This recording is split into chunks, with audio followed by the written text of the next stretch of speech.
Division of labor. Division of labor was discovered as sign of progress and sign of prosperity with increasing levels of consumption. Division of labor was explained by classical economists purely on economic basis.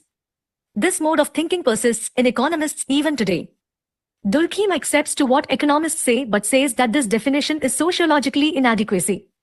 He argues that, unlike what economists argue, division of labor is not peculiar to economic life, but political, administrative, judicial, arts, science etc. all functions are becoming more and more specialized.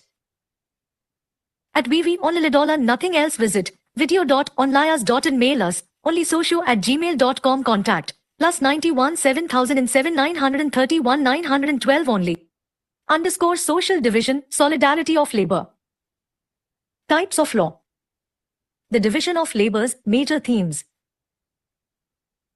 In the book, Durkheim discusses how the division of labor, the establishment of specified jobs for specific people, benefits society because it increases the reproductive capacity of a process and the skill set of the workmen. It also creates a feeling of solidarity among people who share those jobs. But, Durkheim says, the division of labor goes beyond economic interests.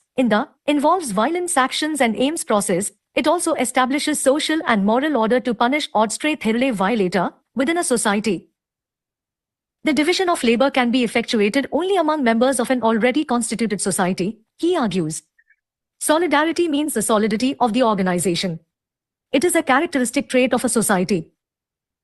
The concept of solidarity explains social differentiation or the division of labor in society. It makes individuals interdependent and affects social integration among them.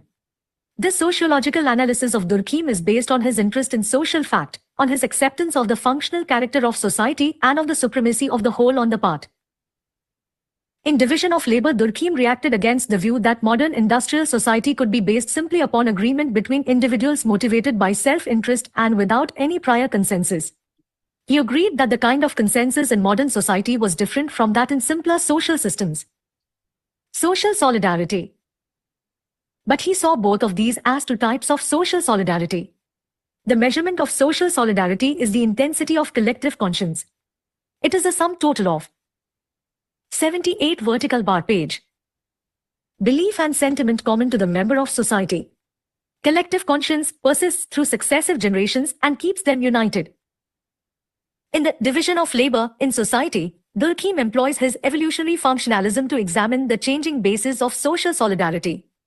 According to him, the primitive society is characterized by mechanical solidarity based upon the collective conscience, and the advanced society is characterized by organic solidarity. Social solidarity. Mechanical organic solidarity. Solidarity. Why repressive law, restitutive law? Why? Involves a judgment in terms of damages done by the rule violator and a fine that restores the loss of the innocent victims. Based upon division of labor. Mechanical solidarity.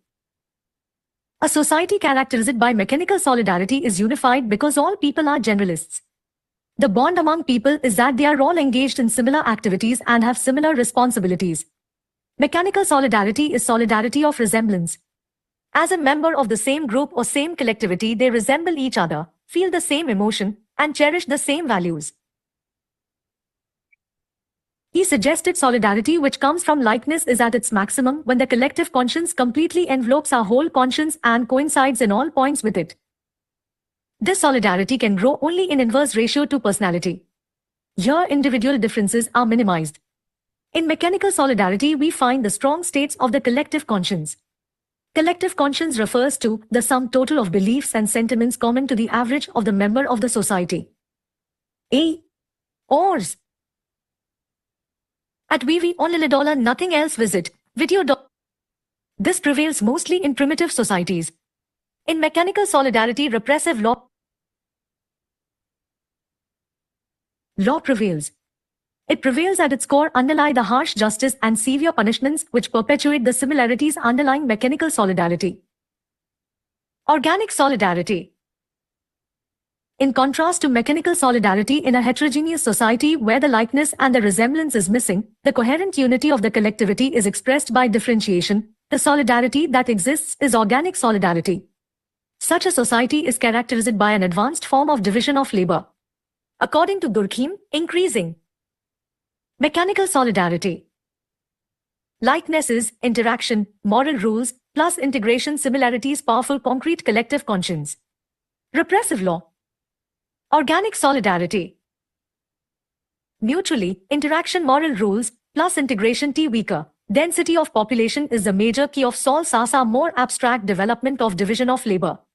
Division of collective conscience labor. Restitutive law organic solidarity emerges with the growth of division of labor. This is especially witnessed in the modern industrial societies. The individuals are no longer similar. They may be differentiated in terms of thinking, emotions and values. They have no collective conscience. The organic solidarity is characterized by specialization and individualism. It is also characterized by the weakening of collective conscience and underscore repressive law. The collective conscience becomes weaker and more abstract, permitting the development of greater individuality and freedom. Repressive law is largely replaced by restitutive law which calls not for revenge but rather for the return of things to the conditions which would have prevailed had the legal offenses not occurred. To Durkheim,